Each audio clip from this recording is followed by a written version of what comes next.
Hello, my fellow Americans. I'm about to set the record straight and lay out my grandiose vision following the 2024 election, which I will win, and the rest of time.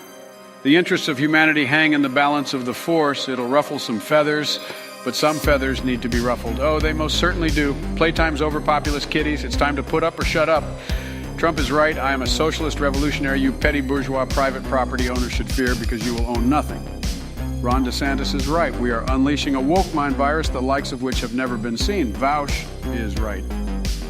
Karl Marx would have voted me in for a second term. It's called Radical Leftist Praxis. Overeducated pseudo-intellectual plebeians wouldn't understand.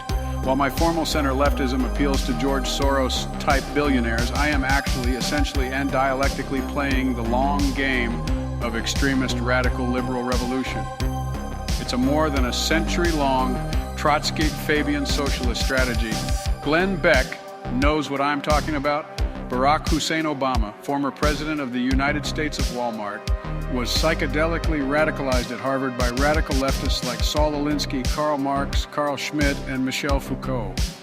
I no longer operate as an Orthodox Radical Marxist, but rather as what that rat of a man named Dr. Jordan Bee Pee Pee Peterson called a Postmodern Neomarxist. And Marx, if he were alive, would be nodding his head to the point of whiplash in agreement with me, as changing material, economic, and historical conditions necessitates the multi-scalar, bottom-up emergence of different strategies and stratagems for the permanent psychological warfare insurrectionary antagonism aimed at fascist anti-communist menaces to trans voters like the Kremlin.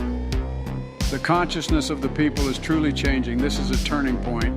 The right-wing reactionary fascists can't hold back progressive globalism. Oh no, they can.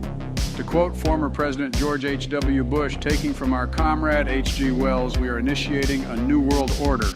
To quote former President George W. Bush, the greatest president in United States history, you are either with us or against us. So indeed, bourgeois Republican voters fear Dark Brandon as the will to power of divine providence propels our radical liberal democracy movement into the apocalypse.